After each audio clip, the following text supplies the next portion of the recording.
Trial Lawyers University, where the Titans come to train.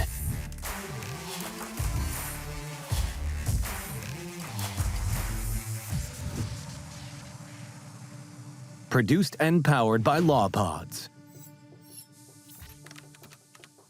So today we got Deena Buchanan all the way from New Mexico. So Deena, how's life in New Mexico today? It is beautiful. It's a beautiful day, Dan.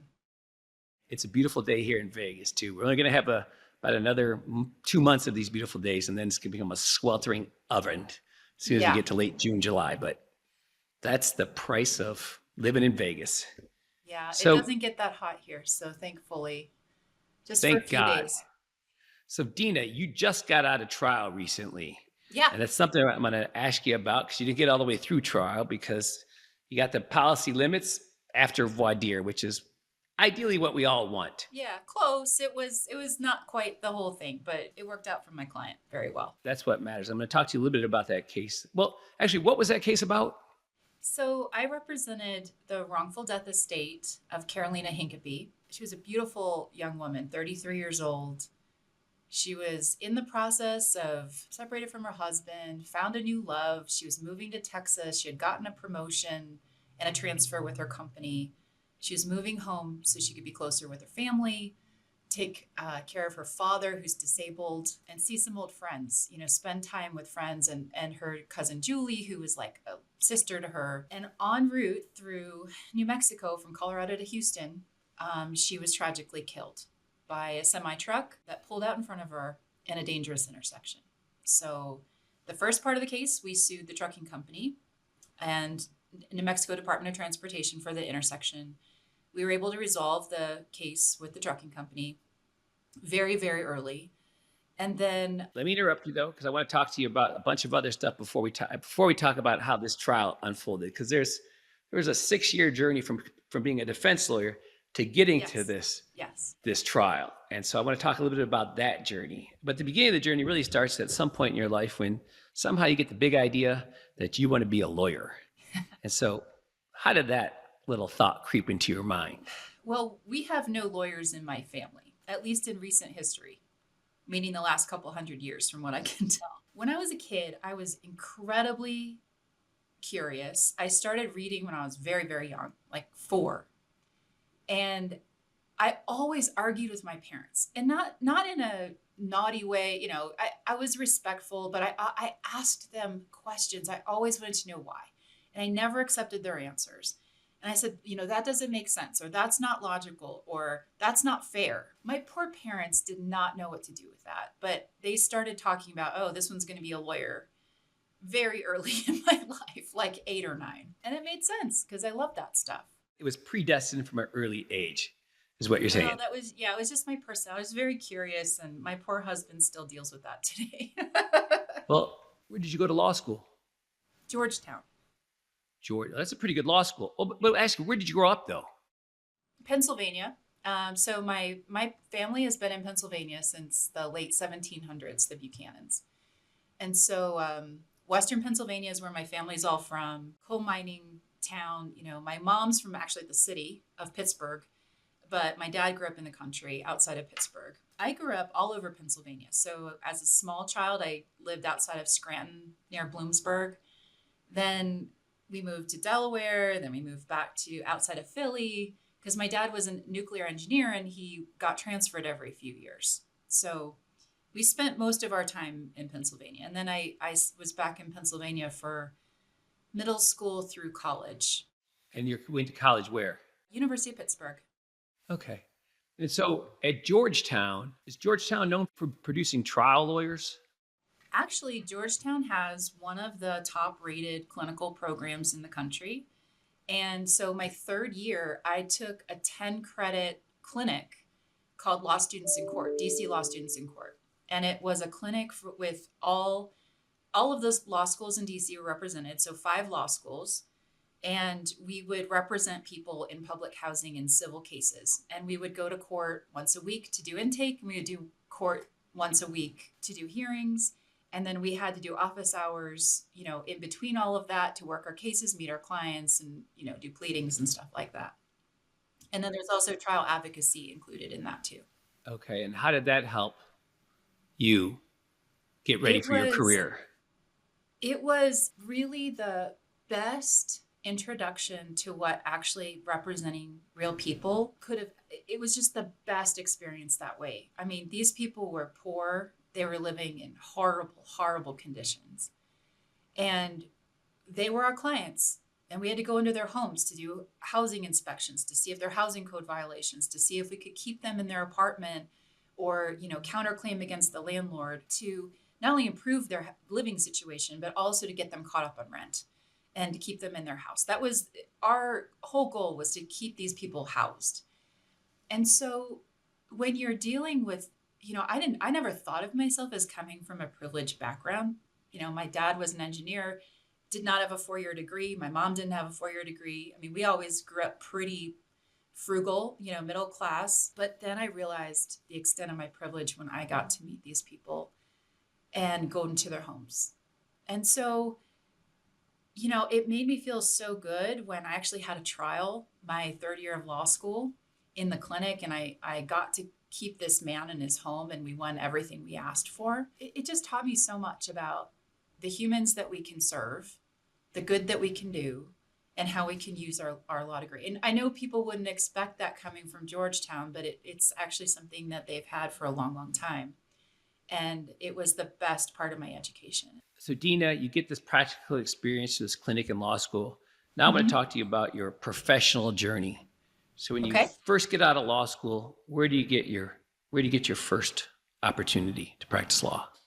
I worked in one of New Mexico's biggest civil defense firms, like civil law firm. The problem with going to a school like Georgetown was the loans that I had, because I didn't come from a place, financially, where my parents paid for law school. And so I had huge loans. And what I did not really understand until I graduated was I was going to have to work in basically corporate and corporate defense firms for years until I got those paid down or paid off. So that's what I did. At what law firm? Modrell Sperling. It's still about one of the 2 top law firms in size in New Mexico. And how many years do you spend there? I think I was there for about 1.5 years. Then I went to Philadelphia and I joined Morgan, Lewis & Bockius, which was an international law firm. And that was a time when my dad was working out of the house, out of town a lot on projects. And my mom had, my 3 sisters were still at home, younger sisters. It just seemed like a good time to come help. So I moved to Philadelphia, and it was also a time when the big law firms were in salary wars. So it was a huge help for my student loans to move to Philadelphia and get this international law firm opportunity. So I did employment law there, and I worked on massive class actions. I was the 12th lawyer on a 12-lawyer team sometimes. I spent days redacting documents. I did have some smaller cases where I got some experience, but I was definitely feeling like I was not going to get the hands-on trial experience I wanted at that firm. So then I moved to a regional law firm called Wolf Block, Shore and Solis Cohen, which to this day I have super fond memories of. I spent 5 years there. It was still a big-ish firm. I mean, it was over 100 lawyers when I joined, and then by the time I left, it was maybe 250, I think. They had a philosophy that they would take one associate, one partner, and staff them on most cases. We had a couple exceptions for big things like fen-phen, but the rule was it was one partner, one associate. And you go to trial, you go to court, you do depositions, you get experiences as an associate. So I was super, super excited about that. And I learned a lot, got a lot of mentors, did a lot of good work, had my first trial as first chair. It was an asylum case. I had to take a pro bono case to try a case as first chair because it was a big firm. I took even a more junior lawyer with me to be my second chair because I wanted her to get experience too. So that was a wild ride. Yeah, they were very supportive.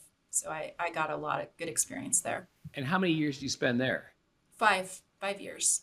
Okay. And so you're at 3 defense firms. And Yep. What's the name of this firm? That was Wolf Block. They're not in business anymore. Okay. Is that why you left?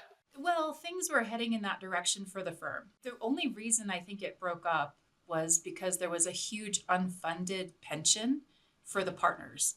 And they were trying to merge and they were trying to, do all that stuff. And it kept blocking deals that the firm was trying to do. And we all saw that in that time, it was kind of an existential problem. So I left, I went in-house with one of our clients, Toll Brothers, which is a builder. Right about a year after I left, maybe two, the firm dissolved. All right. So Toll Brothers, how did you like being in-house counsel? It was a trip. It's, first of all, those lawyers work way harder than anybody ever assumes they do. People think that you do banker's hours in-house.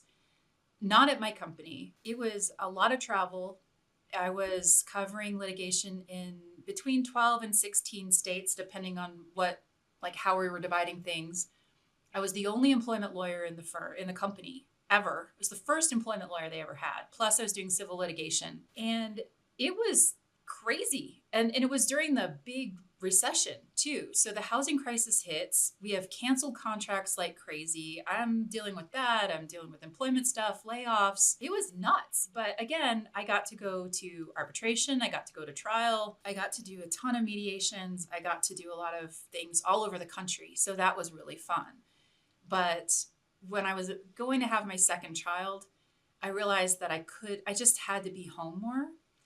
And so it was a long commute. It was really bad traffic. There wasn't really a remote work option. That was going to be long-term. They worked with us. And then I moved to New Mexico with my ex who got a job out here. And they did let me work remote for a while, part-time. And then I just kind of missed being in an office and with people. And so I went to work at a defense firm here. And so how long did you spend at that next defense firm in New Mexico? About a year. It wasn't the best fit for me. All right. Lots of good people there. I went to the plaintiff side, actually. It was the first time I became a plaintiff's lawyer. What year was this?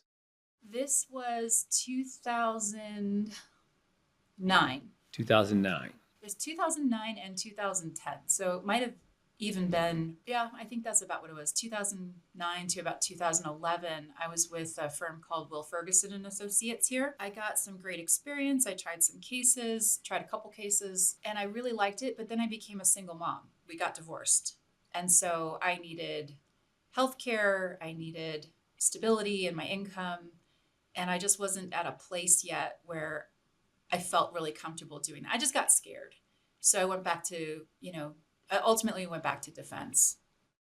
And so when you go back to defense this time, what firm do you decide to join? I joined a couple of small firms that sort of really, I was in my own firm, and then we kind of merged into a regional firm. So Ray McChristian and Jeans was the firm that I was with again for, I think it was about 5 years by the time, if you count like our little firm that we had that we then merged into them, it was 4 or 5 years. And that was a great experience. That's when I started doing excess work, and I got to go to trial on some wrongful death cases, and I got to do huge focus groups and productions and prepped for trial a ton. I'd come in, parachute into a case, try to fix it, clean it up, get it ready for trial. It was very high adrenaline, and it really taught me how to analyze a case quickly and kind of figure out what I needed to do to effectively try it or get it ready for trial or settlement. What was the experience that led you to leaving the defense and finally becoming a plaintiff's lawyer permanently? Well, I had loved my short time as a plaintiff's lawyer, and that was always my goal. But, I was scared for a long time. But then it got to this point on the defense where I was doing these trials, representing these big companies, mostly trucking companies, sometimes hospitals, things like that. And I saw some things in cases that just made me very sad and made me wish that I was helping those plaintiffs. And there were a couple trials where this happened. In New Mexico State Court, you walk down usually a long hallway, and the witnesses sit and the family and stuff sits out in the hallway on the benches, and you go into court. Every morning when I would walk to the courtroom for trial, these families would be sitting so just upset with me, right? Just glaring daggers at me because I was the one helping to prevent them from getting justice in their mind. I had to cross-examine grieving moms, grieving widows, family members, and I had the softer touch. So I was a better person to do that because it wasn't going to piss off a jury. And it sucked, frankly. And then we won a trial that made me very sad because the jurors themselves came out hugging each other and crying, and they wouldn't talk to me. They didn't want to give us the defense verdict. And there were things that I knew and I can't talk about that made me think that maybe that verdict didn't have to come out as a defense verdict.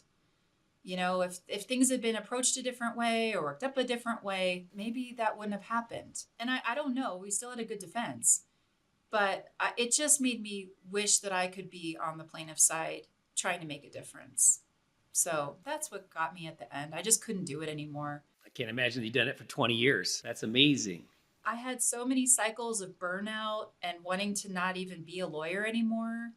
And so many times where I thought, is this, you know, I had this passion for the idea of trial and storytelling, and I loved what I did. I was good at what I did, but it didn't feel good a lot of times. And so I had to kind of recommit to my career multiple times. And since I left for the plaintiff side, I have not once thought about leaving. Not once? Because it's challenging. Sometimes it gets a little gnarly and I go, well, but no, I honestly, whenever I've thought about, you know, when do I want to retire, you know, you get a settlement or you get something and you're like, oh, what is my plan? I keep thinking, I don't really want to leave. I'm not ready. I don't know when I'll be ready, but I'm not ready yet. Yeah, well, I'm glad you came to the plaintiffs, or else we couldn't be friends. And you Yes. couldn't come to TLU, and you couldn't come and teach at TLU. You couldn't do any of these things if you were still a big bad defense lawyer. And you wouldn't have all these friends that you have at like the ATAA and all around the country and your mother Yes. truckers. So I'm so glad you're here. So let's talk Thank you. about that Huntington Beach. You've been to that conference, right? You just missed last year. Yeah, I've been to Huntington Beach. I've been to Vegas 2 or 3 times. So yeah, I'm very excited to go back to Huntington Beach. Huntington Beach is my favorite conference in the whole world. It's even gonna be better with Deena here this year. But for anybody that hasn't been there, what makes it special is that we buy out the whole hotel, so that makes it special. We do a full breakfast and a full lunch for everybody outside every day out on the ocean lawn with a nice ocean breeze and view. I love it. That makes It was such a great hotel. It was such a great experience the last time I went. Oh, So it's I was such- telling a friend about it yesterday, and he said, "Oh, I think I'm going to have to catch that this year." And I said, "I think you should. It's really fun." It's the best. And, you know, with 4 lecture tracks with the top trial lawyers, so many of your friends that specialize in trucking, like, you know, Joe Freed, Maxie Shear, and you're going to London with her, I heard. That's very exciting. And We're not making that public. oh, Satch Oliver, you know, John Romano. So many great people are coming. I'm so excited for it all. And then the workshops too, because not many conferences give you like on your feet training.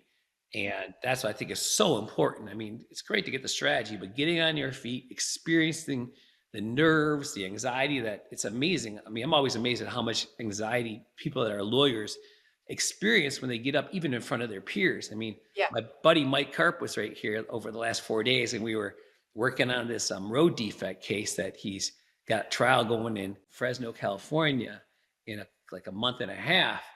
And, you know, we did a lot of work. We did some live focus groups over at Panish's office. So it was great. We recorded him. A lot of times he's real exhausted. I'm like, dude, what are you so exhausted for? He's like, dude, I don't know what your problem. I don't know where you get the energy from. He's like, this is exhausting. And getting up here and, you know, with this group here, and even in front of you, it causes more anxiety than a jury does. I'm like, well, that's good experience then if you're feeling that, because it takes a lot not to, you know, it takes a lot of time and a lot of reps not to feel any anxiety, be totally relaxed and totally connected. Yes. So that's why I'm excited about the, you know, get on your feet practice. Cause like, you know, we're teaching like every day in the morning and afternoon, there's, you know, the skills training that I teach on like cross-examination, jury selection, and presentation skills. And I'm so excited because I have a new case of a truck crash that, What?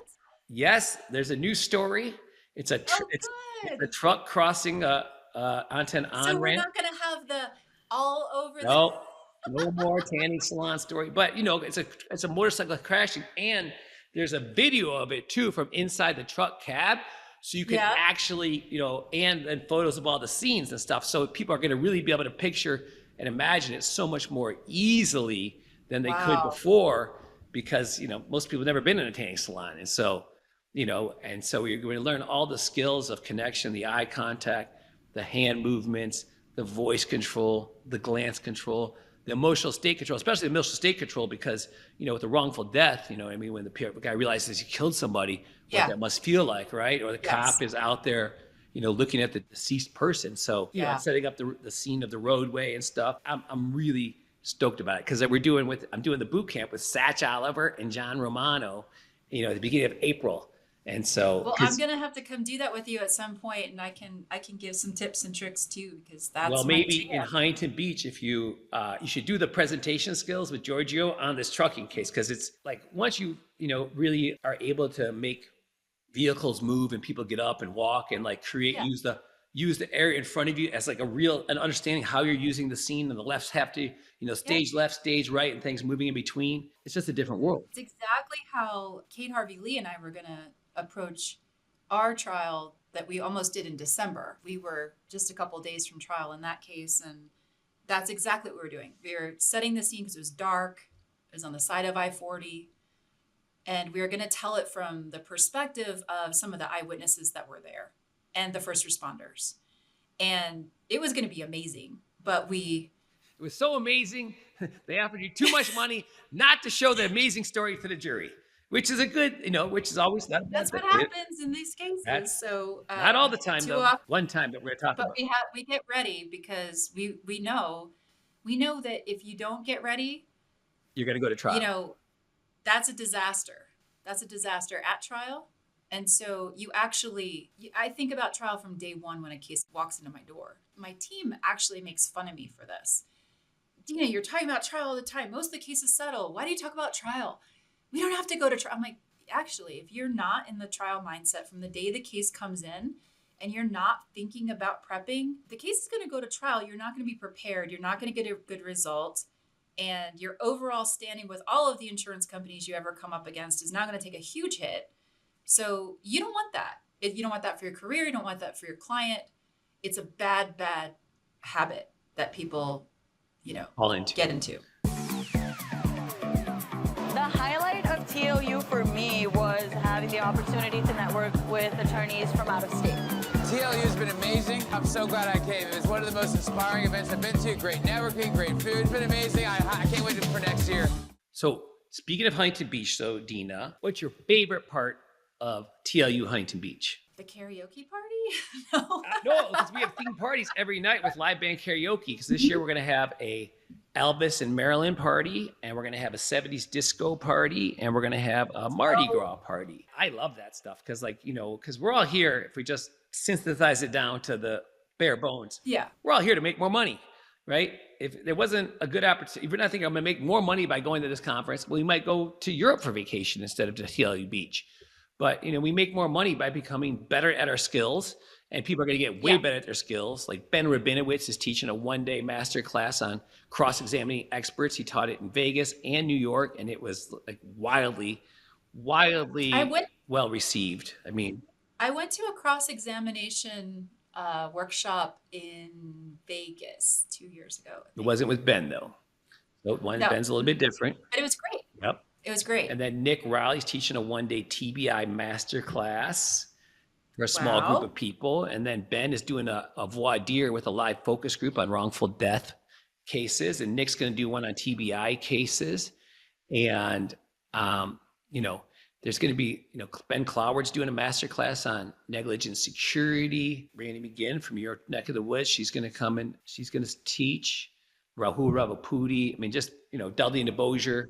Everybody, Max, all the big names. All your, Sari De Lamont. I know she's a friend of yours. We got Eric Oliver coming. We got great trial consultants. I'm just finishing. It's always challenging to finish up the agenda because I push people. I'm like, I need your stuff. They think, it's 3 months away. I'll have it to you. I'm like, no, I got to get it up on the website. People got to know what they're going to be learning and start, people go through my website and actually plan their schedules. I'll send you my stuff today. Okay, but what are you teaching on? Because you're doing one lecture and one workshop. So what's your workshop going to be about? Yeah. So the workshop is how to prep for your first voir dire. And what we'll do is we're going to sit down with people. They can bring their case, and I want them to bring their case with a summary of what they think they need to accomplish. And then we'll look at it together, and then we can practice. And I want to help them walk through voir dire with everybody so that they get really comfortable with what voir dire is, because a lot of people think that it's this very scary thing. Oh, it's a really scary thing, okay? I mean, it's because fear is totally internal. So until it's not scary, it's scary. And for most people, it's huge. It scared me for years. But then when I actually did it, it was so much fun. And so I'm hoping that I can bring some of that. What I learned when I did my first voir dire, which was actually just about a week ago, was I did my first as a first chair. I'd been through voir dire a ton as second chair, but I had never done it before. Even on the defense side? Nope. Wow. Well, especially on the defense side, because I wasn't allowed. There was a whole thing there about hierarchy, women in front of juries and things. Well, it's a good day. We don't live in those days anymore. And I know Thank Trump God. would like to bring those days back, but hopefully the rest of society will prevent it, but we'll see. It was a wonderful experience. And I have to tell you, and I have to give credit to TLU, because I've spent a lot of time at TLU for the last several years and watching TLU on demand, going to, other conferences too, but really learning from people who do voir dires to teach us and show us. And at TLU, more than once, I have seen people walk through voir dires for us, so that I wrote down copious notes in my little TLU book, and I kept all of them, about how to do the voir dires and how to get tools and how to make it happen. And that is incredible education. You can't get that anywhere else.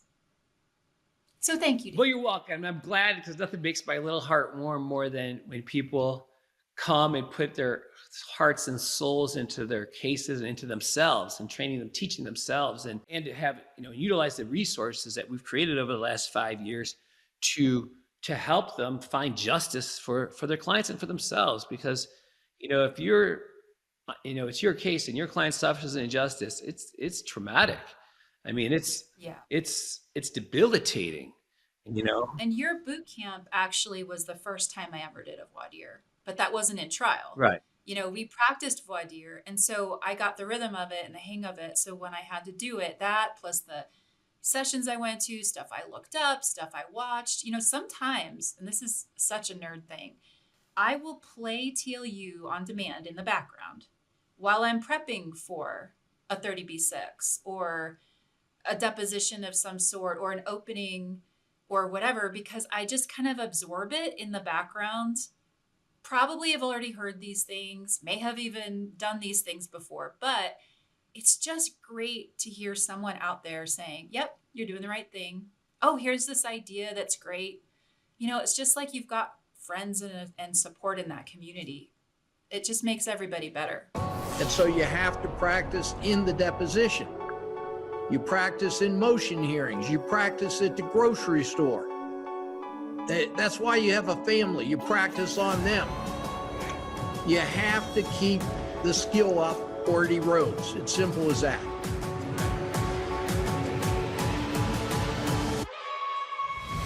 Somebody give us an overview of this case. Or I call wowing it. And what I mean by wisdom of the wise is, why are we still right in spite of this fact? These are just some of the clips when I was cross-examined 10 years ago, remember that. About 11 o'clock at night, and he leaves this message. I got a brilliant idea. Every conversation he starts, I have a brilliant idea. Well, welcome everybody. We've got a good crowd here today.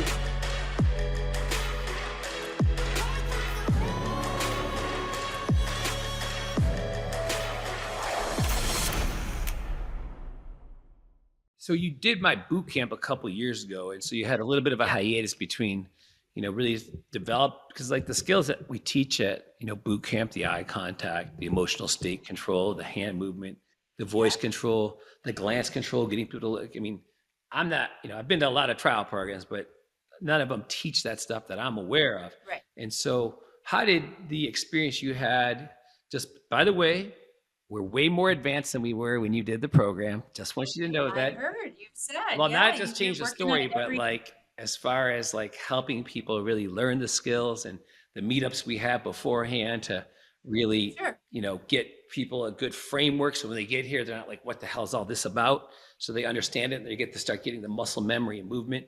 But what did you get from the boot camp that really you think helped you the most when you had to stand up there for the very first time in voir dire? Learning that it was just a conversation and it was just about connection. And that no matter what I asked, I was going to get an answer. And my only job, I mean, yes, the answers are important. The questions are important to some extent. But my main job is to establish a connection and a rapport so that they see that they're connected to me as a human. So that was a breakthrough for me about voir dire. Nobody on the defense side had ever talked about voir dire that way. That was never one of our goals. That was never one of our objectives, ever. And I worked with a lot of jury consultants. We had big cases. We had experienced trial lawyers. That was never, ever discussed.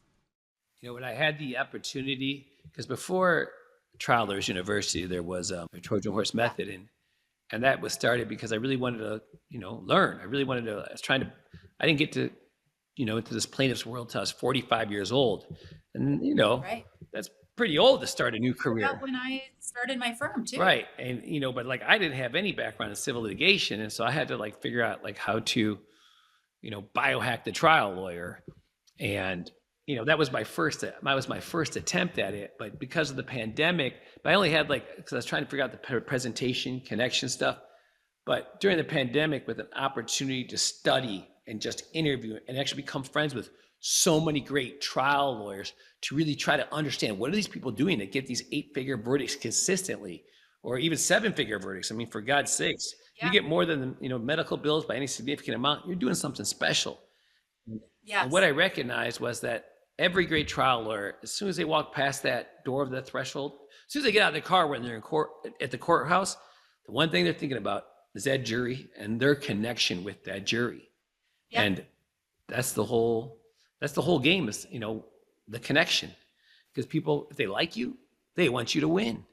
Period. Yeah. It's a tribal thing. I finally felt that in my last defense trial, where I knew I was connecting not only with the witnesses, but that I had the attention of the jury when I wanted it, that I had the connection with my witnesses when I needed it, and that I was sort of the just master of ceremonies so that their attention was going where I needed it to go.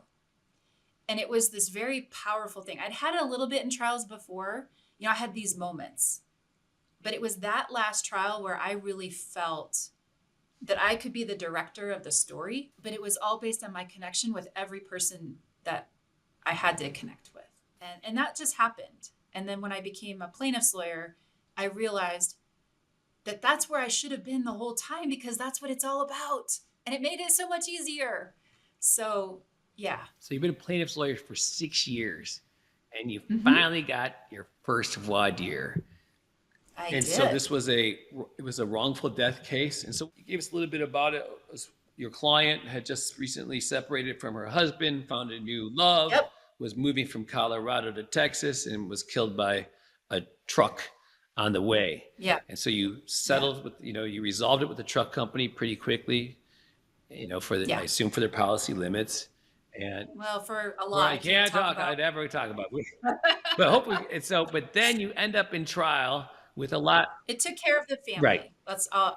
Okay, but you end up in trial against the state of New Mexico. So Yeah. tell us how that happened. Well, the crash happened just about exactly 3 years ago, beginning of February. The New Mexico Department of Transportation had been to a couple different mediations with us and never offered a penny.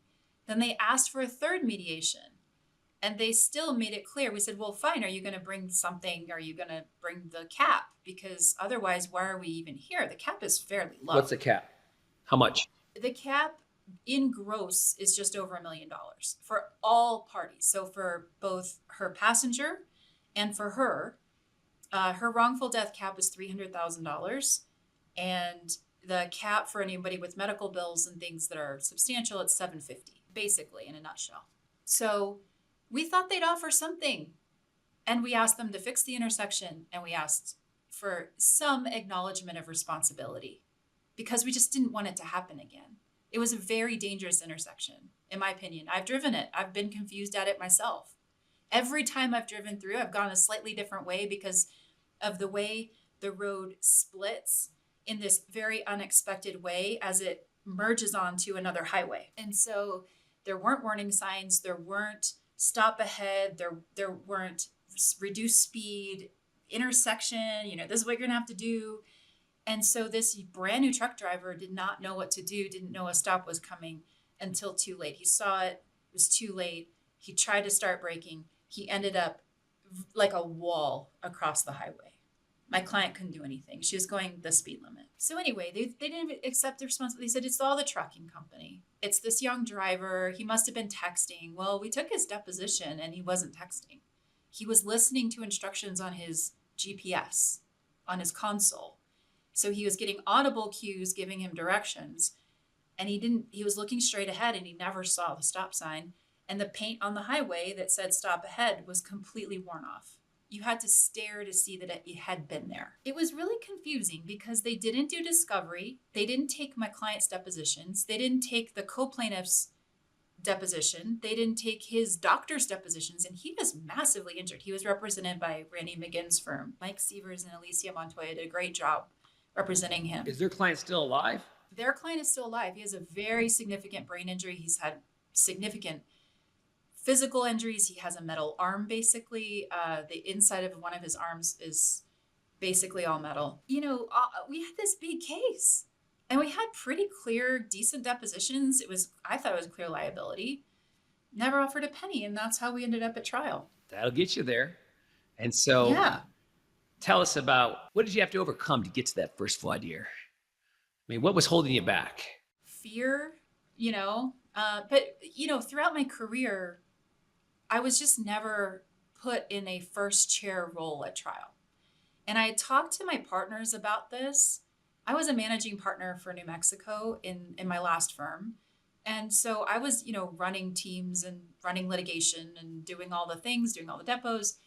But I was told when I had a heart-to-heart with one of my partners, one of the named partners, that, well, we're just concerned about how a jury is going to view a woman. And I can't convince my insurance company or my client that that's not too risky. And that wasn't that long ago. That's crazy. Yeah. So, and my other partner would take me to trial. He was always first chair because he's the named partner and he loved trial. And if he was at trial, he was going to be first chair. And he was really good. And I learned a lot from him. It just hadn't happened for me. And then COVID happened after I started my firm and our courts shut down for so long and it took us so long to reopen. So and I had a bunch of near misses, cases that settled Friday before trial, things like that. This is the first time I got to do it. So the case was a wrongful death case against the state and you had co-counsel. Who went first? You were the co-counsel. The co-counsel. So they have always sort of taken the lead on the liability part of the case with the experts. They brought me in about a year after the litigation started. They had initially represented both plaintiffs. So they had already hired the experts, worked up the case that way. And so it was just natural that, they'd continue that. So I had a really small thing to do in some ways at voir dire because I just cared about wrongful death, damages. They had covered the liability for the whole case. And I also had a few bias concerns that I had seen that had come up in other trials that I'd had on the defense side. So I covered some bias issues too. But I had a very short list of what my goals were other than to do the connection. What were your topics? So you get started up there. So tell us about how you got your connection with that jury and some of the topics you covered and a little bit about how it went for you. So when we were at the skills boot camp, you always talk about saying, hello, everybody, or good morning, everybody. So I did.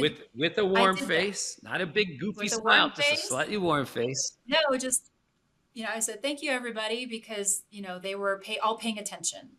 And so I scanned the room like we talked about, and We like to call those micro connect. I micro connected with all the jurors. Scanning is when you look past people. I micro connected with the jurors, multiple people around the room, and I took a breath so that we didn't feel anxious. I didn't feel anxious. They didn't feel anxious. And I just explained my role to begin with. And I said, they had already been sitting for 45 minutes in voir dire with co-plaintiff's counsel. So I just wanted to explain to them, look, you're not going to hear a lot from me today, not because I don't want to spend time talking to you, but because our co-counsel has already covered the liability issues for the whole case. And so I'm not going to, I don't want to waste your time, and I'm going to have a smaller set of questions for you. So I'm trying to kind of relieve them a little bit, because right now they don't know what I'm going to do, and if I'm going to sit and talk at them for another hour, right? And co-plaintiff's counsel Alicia Montoya did a wonderful job with her section of the voir dire. She just really covered all the topics I thought we needed to, pretty much on liability. I just wanted to let them know, hey, you don't need to hate us. We're working together to try to get you out of here. And then they smiled. They were very happy about that. And then I started just saying, look, one of the big things I need to talk to you about is that if we prove negligence in this case, we're going to have to ask you to value a human life. And I know that that's a big burden. I know it's a big ask. Who here feels like that's just not something they could do? Or who here would have a problem doing that? And that just started a conversation. And a lot of people spoke up, and I just talked to them one by one about their concerns. And I would say, does anybody else feel like, Mr. So-and-so? Does anyone else feel like this person? And as I got going, I had stumbled on a woman's name. She had a Polish last name, and I come from Pennsylvania, so I should have known better how to pronounce her name. And my family's part Polish and all of that stuff. So I had kind of just scanned it, and I said it wrong. And I was talking, and then I came back to her and I said, I am so sorry, Miss So-and-so. I mispronounced your name. And I know how to, isn't it this? And she said, oh yeah. And I said, I'm from Pennsylvania. I said, I should have known better. I'm so sorry. I don't mean to offend you. And she was smiling so big. And the people around her were smiling, because I realized it was a respect issue. And I wanted to make a point that these people were real people to me. And they weren't just, numbers or jurors or people that I wanted to give me money. I wanted to actually connect with them and recognize them as humans. So that was a really good moment in terms of, it was a mistake I made, but I think the way I handled it ended up making people happy about interacting with me. So that's what I learned. So you did your wrongful death, and I know you got a lot of pushback, which was great. A lot of people that could never because I read a little bit of your transcript, never give any money. They just don't believe in it. It's blood money, whatever. You can't put a number on a human life. So how many people did you get struck for cause that could not put money on a human life? I think it was between 3 and 5. Okay. Yeah. And on top of, wrongful death, what else did you chat with them about? So we had a lot of engineers on our panel. We all love engineers for giving money and not like being like devil in the details. Yeah. So we have a lot of engineers in New Mexico because we have 2 national labs. And then we also have a national lab actually is not far from Santa Fe, which was where the jury pool was. So a lot of folks who work at the Los Alamos National Labs were in our pool. And so between that and people who work for the state is also based in Santa Fe. So we had NMDOT engineers in our pool, NMDOT supervisors. One guy worked in the sign shop. We also had the police officer who responded to the scene and was listed as a witness for the Department of Transportation in our pool. So I wanted to go back to these engineers because I have had engineers on juries before. It helped me as a defense. Yeah, I bet it did. Because those engineers would go back, and my brother's an engineer, my dad's an engineer. So I'm very aware of how, when I pitch my cases to my dad and my brother, my brother is the worst potential juror for me ever. Because he'll sit there and he'll work out the numbers and say, Deena, that doesn't make sense. I'm like, this is what my expert engineer says. They're wrong. So it is a very common thing for engineers to second guess what an expert is saying and do napkin math, and then suddenly they become an expert in the jury room, that they believe more because they don't have a dog in the fight. So I was talking to them about that.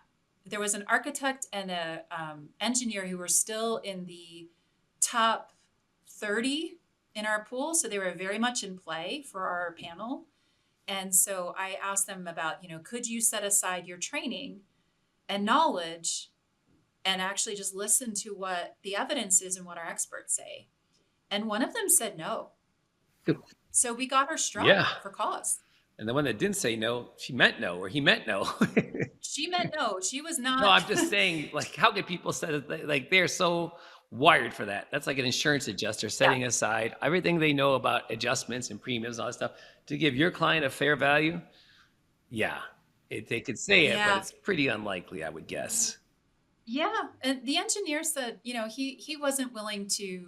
I think he wanted to be on the jury. He didn't make it on the jury, but he was a good guy. He really felt like he could do it, but I don't know. I mean, I've just seen every conversation I've ever had with my little brother about any case I've ever tried.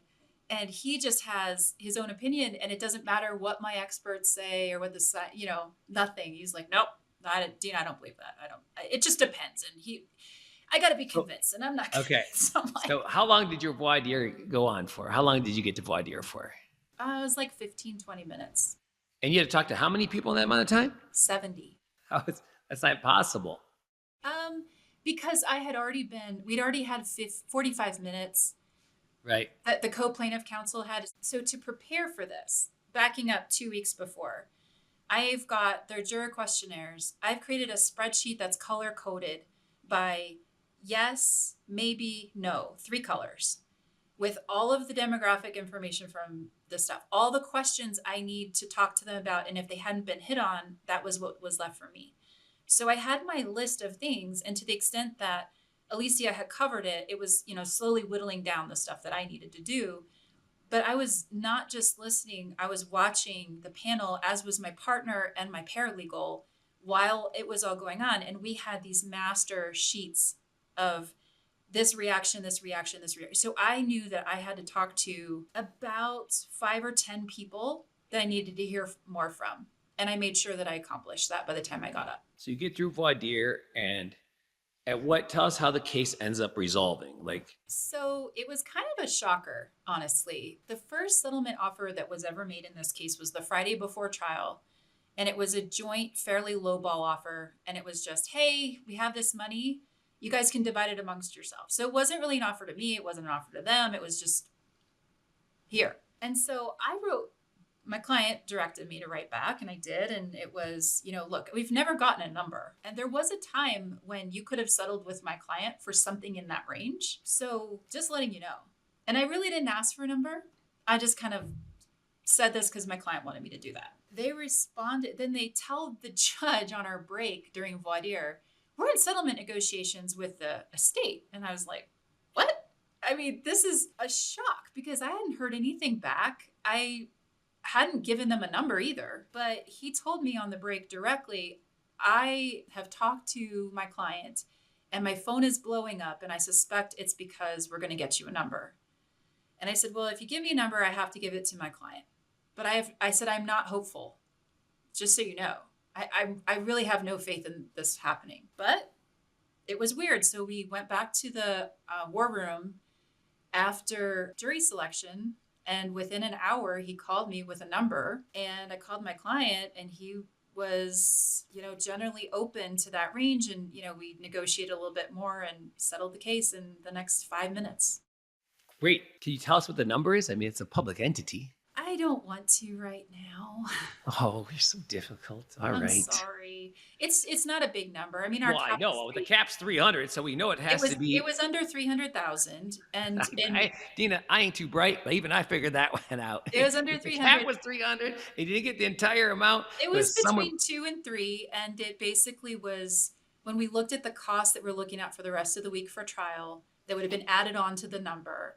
We basically were going to net out about the same if we got the cap at trial. Right. So it was a no-brainer. Yeah.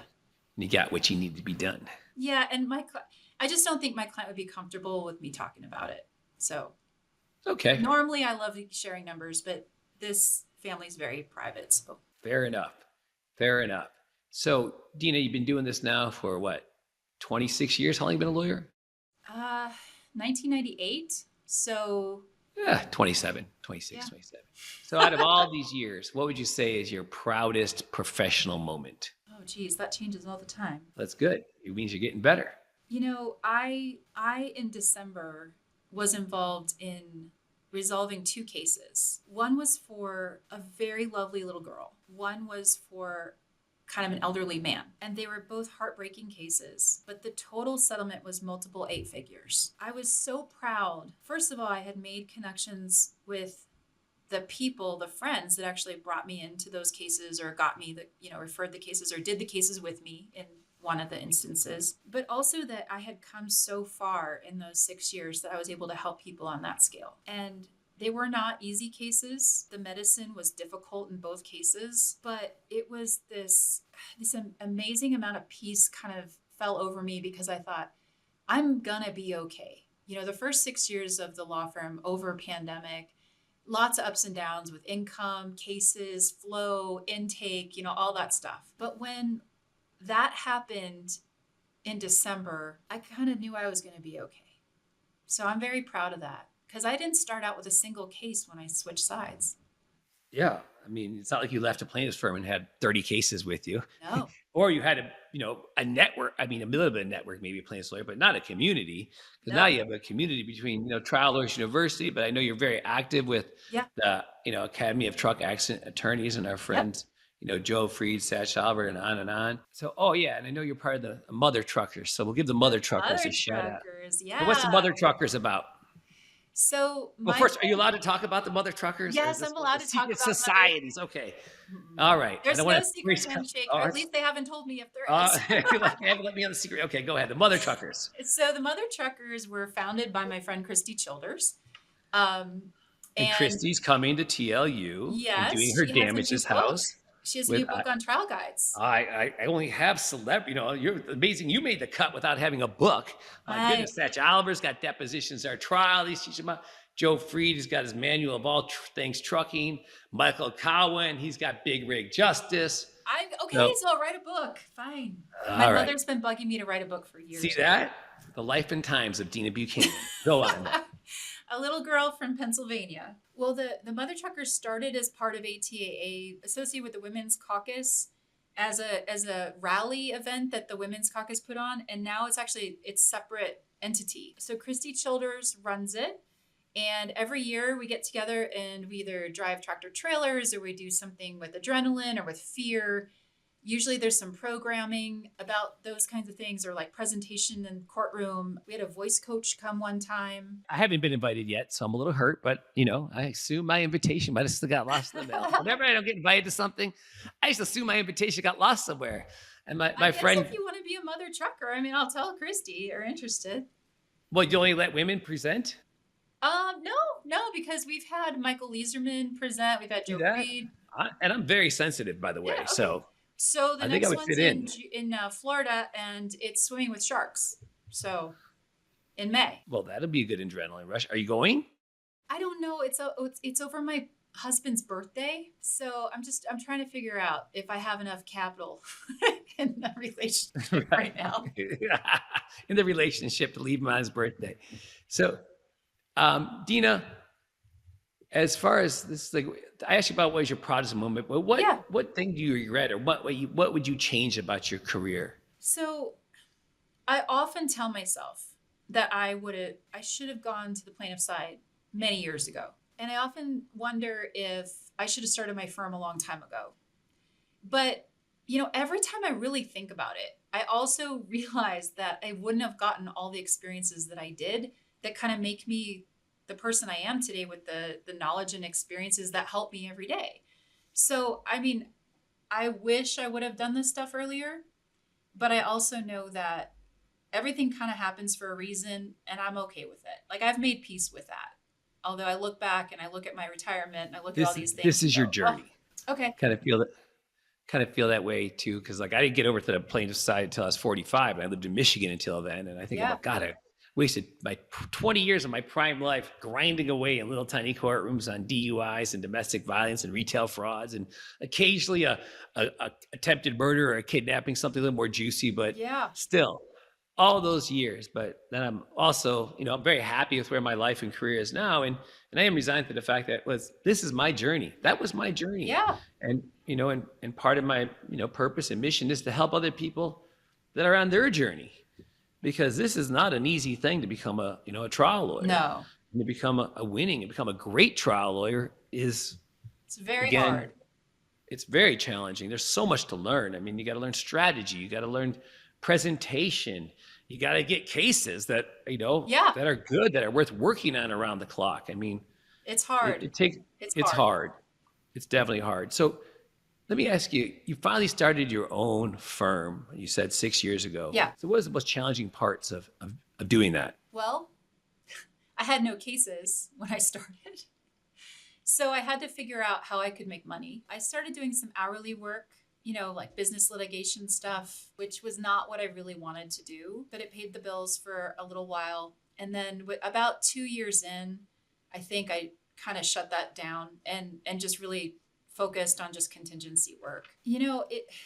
I was overwhelmed when COVID happened. I was frantic because I had just been in business a little over a year, and all of my cases basically got frozen in the courts. So the things I had projected to settle over certain times, it now set me back, a year or two. So it was hard, but the thing is, if you just believe in what you do and you just push, you network, you talk to people, it just kind of worked out. So I will not say it was easy, but I just found ways to make it work. And I think figuring out your most effective ways for sourcing cases, and I'm not talking trying to compete with billboards right away. I'm talking about network marketing, making friendships, making relationships, going to people and saying, how can I help? Do you have a need that I can help you with? Do you need somebody to come with you to trial? Do you need somebody to work up this big case with you? Because these cases are huge. And at first I was taking a very small piece of them because I was just grateful for the opportunity to have the cases to kind of get out there and to get traction. I'm very grateful to a lot of people who offered me opportunities that then ended up I could build on. As far as networking, I forgot to mention it. TLU Huntington Beach, it's like the networking on crack. Because everybody that's coming, I asked them to write a personal bio, which is the story of who they are in the first person, in addition to being a trial lawyer. Yeah. And then, we have our pre-event stuff that we're doing, like Kurt Zahner's hosting a bunch of people, take them out to race go-karts. And Dudley and DeBosier are doing a pickleball tournament. And let's see, Ted Wacker's going to play some golf. Oh, Ed Saramboli, one of your trucking fellows, he's putting a group together.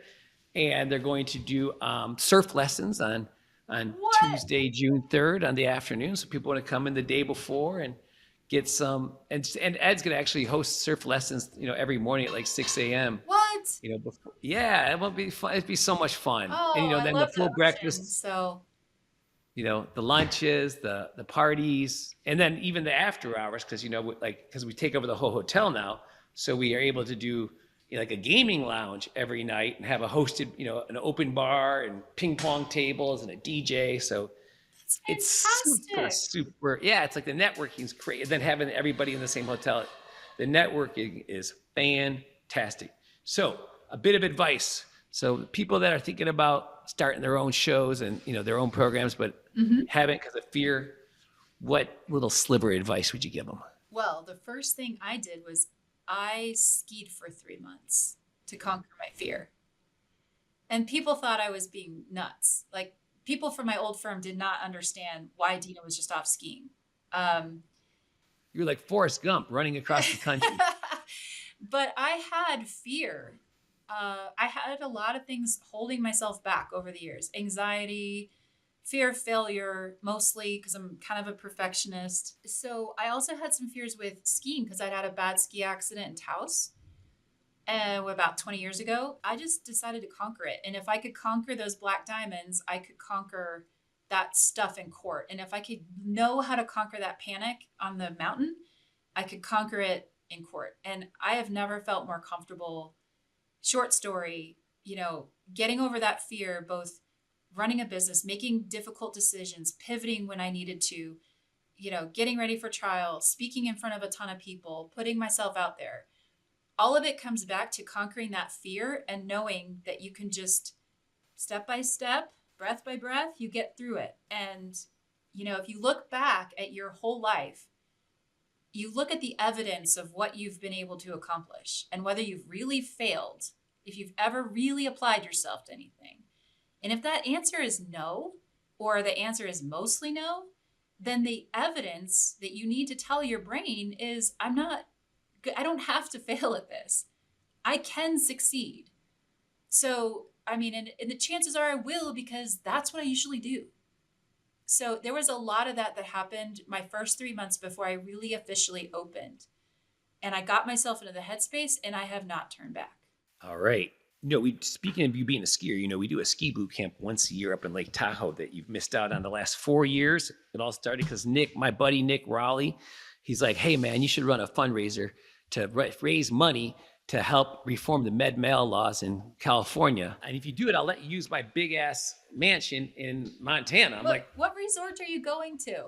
We usually go to Palisades. Oh, okay. So my sister lives in Truckee now. Well, look at that. We want to stay in the house. Yep. We skied Tahoe 2 winters ago, 2 Christmases ago. But it's a great time. So Deena, we're going to finish out here because since you've been here 2 years ago, I have really worked and improved this cross-examination that we teach people. Yeah. I'm going to give it to you. I'm going to deliver it to you. Okay. So that we have something to think about. I like to finish all my programs now with cross-examination because it's such a key to success. And the more crosses, the more that I read, I think the better that, the more I work with people on their crosses too. But so cross-examination, we're talking about building skills. So we got to have skills and strategy. So if you read Roger Dodd's Cross-Examination, Science and Technique, I think it's a fantastic strategy book. I have So you can, right? I do too. I've read it several times, but it doesn't teach you the skills. You can't learn a skill by reading a book. You can't learn how to ride a bike or to play golf by reading a book. You can't do these things by watching other people. You have to do them by breaking down whatever complex skill you want to learn into its micro skills. You have to identify, isolate, and practice those micro skills. Yep. But the challenge with the cross is, first of all, you have to identify those skills. So I believe those skills, the smaller skills to master of cross-examination are, 1 new fact per question, leading questions only. Right. Looping, which is establish a fact and repeat that fact in the next sentence. Everybody knows it, but very few people actually do it because you have to actually write stuff out in order to, and you have to practice It's in order a to train pattern yourself. too. I do that in my depots with trucking company depots and stuff. And it's just a pattern. You work it back in and you got to practice. You got to practice. Yeah.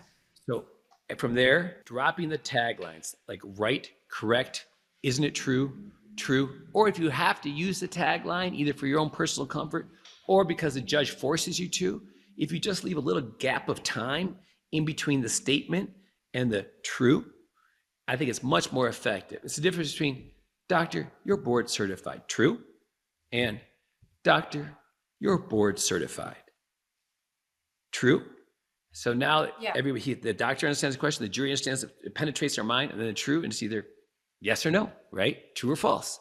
So dropping all the filler words like and, so, okay. Everybody does that, and they will even lawyers with 20 years experience do that, and they will continue to do that until they discipline and train themselves not to. Effectively using a flip chart. And what I mean by that is teaching yourself to write legibly and to only put 1 topic per page, and how do you control the attention of the jury with the flip chart. On a side note, my buddy Orlando de Castroverde, he's been training with me for a long time. He's a local Vegas guy. He has a pretty good sized firm, but he's every day he's working to be the trial lawyer. And he just got like a $1.7 million verdict like a month ago. Yeah. And, comes to my condo maybe a couple times a month and trains here because you can't, this is the same dojo you were at, but a little bit more updated since we got a little bit of the renovations done. But he's like, he had the expert witness cross, and the expert on their side was a lying, terrible liar. But he's like, the flip chart, man. He's like, dude, that flip chart, because it, it just kind of paces you and it teaches the jury. He's like, I crushed him with the flip chart. And that, when you flip the pages, it makes noise, it draws attention. So effectively using a flip chart, being intentional and control with our emotional state. Because I believe there's only two emotions in cross-examination. One is, that's interesting, the balloons. One is curiosity. Like, doctor, you're board certified, where it's an inquisitive.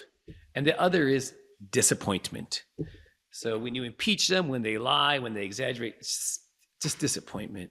Because I don't think there's ever, my friend Joe Freed, because we did a presentation on cross, and he's like, if you ever get frustrated, if you ever get angry, it's like you gave the defense a little remote control to push your buttons, and you lose, and you start to, so again, being in control of your emotional state. You know how I learned how to not do the okay How? before I started? I saw it in my transcripts and I hated it. So I now go ask the question. So I purse my lips physically. Like I don't make a expression or anything, but I go, and then I ask my question. So I cognitively wipe it out from the transcript or the conversation by just giving myself a beat, which also then kind of draws the jury in more, because you take a pause, they're like, what's the pause for? And it's just a tiny one, but it just skips over it's a little physical reminder not to do it. Well, And that's helps me. Whatever we need to help ourselves until we don't need it anymore, and it's just not part of who we are anymore. And then also like authentically, like bringing the jury in. Now, some people are comfortable asking questions to the jury. I'm not. I think that, when you look at the jury, you say something to them, it should stand out. So It's got to be, you can't abuse that. That's like a bank account that you can only take certain withdrawals from. Otherwise, it just becomes too much. I agree. But again, I've seen a lot of successful lawyers do this. So I'm just going to give you my cross-examination. So Deena, here is, I call it the defense medical expert cross. What's great about this cross is that it can be adjusted for any witness. That's a great part. And it teaches all of those skills that we just talked about. So here it goes. The cross-examination of Dr. Buchanan. Doctor, you're board certified. Yes. To become board certified requires advanced education. Yes. This education, it takes place after medical school. Yes. But while you were in medical school, you did take classes. Of course. One of the classes that you took was on how to conduct a proper medical evaluation. Yes. Okay, so that's what I call a connected loop. Each sentence begins where the last sentence ends. And also, one skill that I forgot to mention is pacing, to speak a little bit more, to speak slower, and to pause intentionally. Great. Because when people hear cross, they speed up and they get aggressive. And it's the weirdest thing. Yeah. I mean, it's just the weirdest thing when people hear cross-examination. All right, so let's call it segment one of the cross. Now we're going to teach the flip chart. We don't have a flip chart here, but you can imagine we did, okay? Doctor, you're trained at a proper medical evaluation. It must be impartial. Of course. So I have my flip chart. The first sheet's blank. I flip it over. And the top, it says proper. I write a number Impartial. 1. And then I write impartial in capital letters, taking up the whole space. And then I write a number 2, causing curiosity for the jury. It's like, oh, there's more coming. And I trained myself that I know I'm going to have 3 bullet points. And so I want to take up all the space of this flip chart with those 3 bullet points. There's no room left ever. Right. Doctor, by impartial, what we mean is that you're not an advocate for either side. No.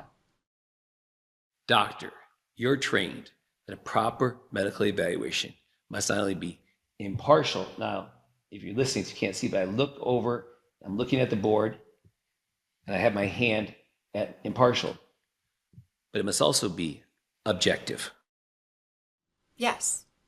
So I write objective on the number 2, and I put a number 3.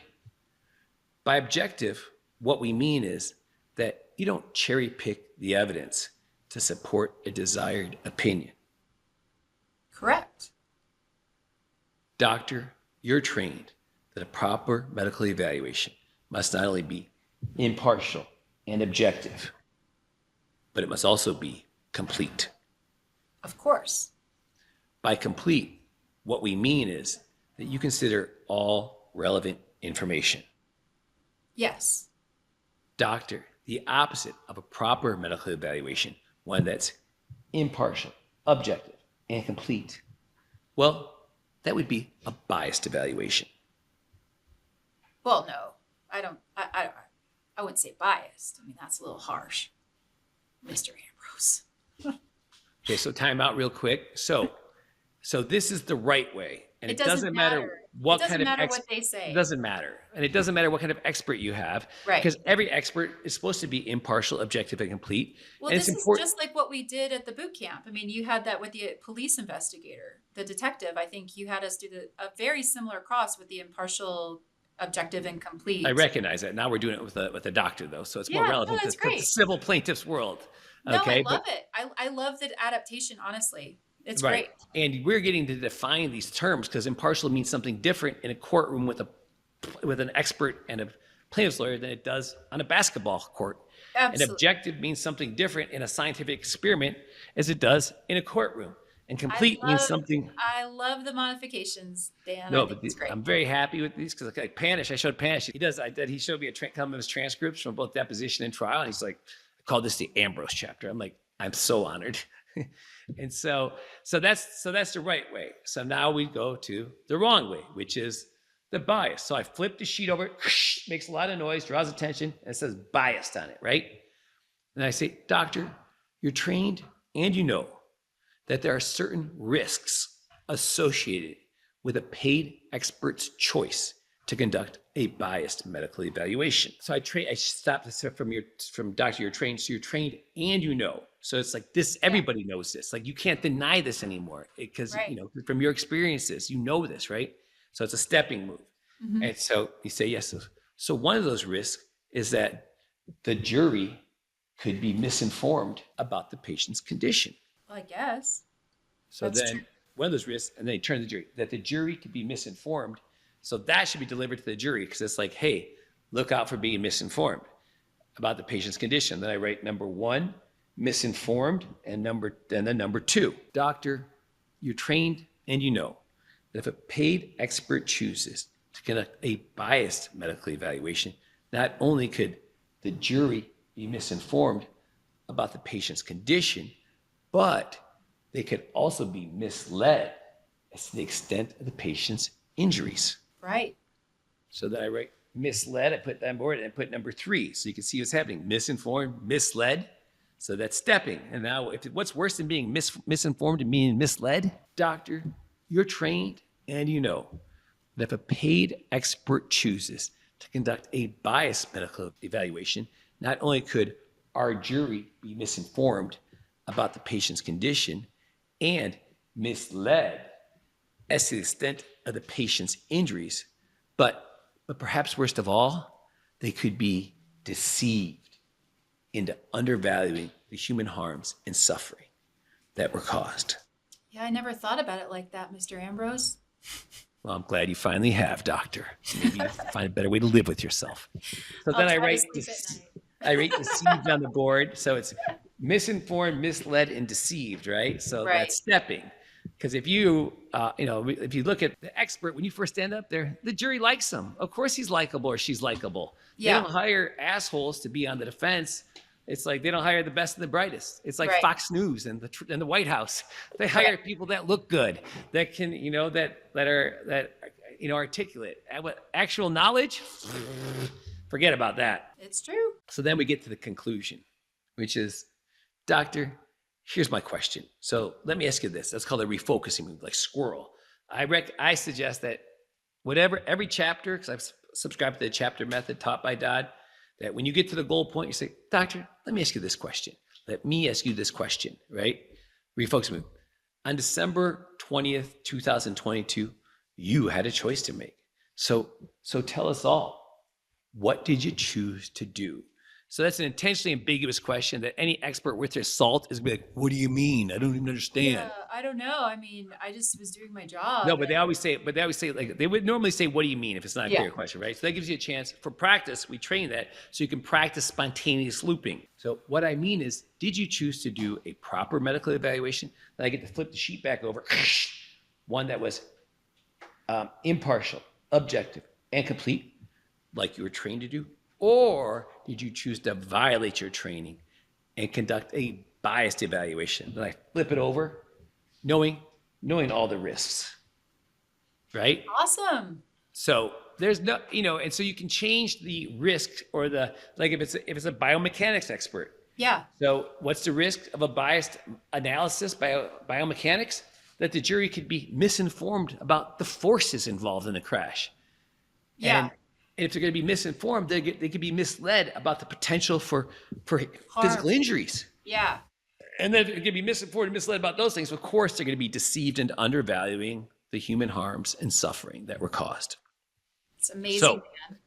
I really think that, this Craig Peters from NorCal helped me develop that because he used to be a criminal defense lawyer and he came to my condo about a year ago. And because I knew I had to rework this, just like, once you've been doing the same thing for a long time, like each of these patterns, it's a little work to rework them. Oh, but yeah. And this one's been reworked a lot. I mean, with the, a lot of it over time. But I can think of a person that I want to use this on. So, But I think, honestly, out of all the stuff I've done in my career, like this is the most valuable piece that is immediately relevant. You can practice this in depositions. You can practice, which you should do. Yeah. I mean, it makes no sense. That way they're set up for trial. They can't wiggle. Yeah. And and this is like a beginning template that you can adjust. You can cut and paste. You can do whatever you want with it to make it your own. Yeah. But if you practice it, you will develop tempo. You will develop, like, doctor, you're board certified. And so at the end, your voice inflects, your hand your hand extends out, like, and your eyebrows raise. Yeah. So to get that stuff to do it it takes neuromuscular training. Sure. And people that do but repetition of doing the right thing, intentionality. And so people that do my boot camp, they're often like, oh, this is like acting class for lawyers. I'm like, bravo. It's just like acting class for lawyers. It's just like acting. It is acting class for lawyers. It's so great stuff. So I'm pretty happy about that. It's coming along. And our next boot camp, if anybody's still on, is May 7th through 10th. We'll be training these skills, working on our cases. That's the best part too, is like I made the boot camp 4.5 days now instead of 3. For the first half day, I make it kind of like if you want to show up, but we do witness prep and direct examination because I've seen so many people on direct and I'm just like, oh my God, this is the most important witness. And like I saw this one thing on CVN and this lawyer was asking the husband of the woman who has cancer, what's your favorite thing about your wife? And he's like, that she always takes care of me. And he's like, what don't you like about her? He's like, she talks too much. I'm like, what the fuck? This guy ever do a fucking direct before? Wow. And he's like, oh yeah. And then he's like, in every relationship, you usually have somebody that's the boss, somebody that wears the pants. So who wears your pants in your relationship? He's like, I do. I'm like, whoa, that's scary. It was like, I'm like, this is crazy. Has this guy ever seen a direct? I mean, and he's with like a big plaintiff's firm. I will not mention his name to protect the guilty, but I mean, I'm just like watching this. I'm like, oh my God. There's always room for training.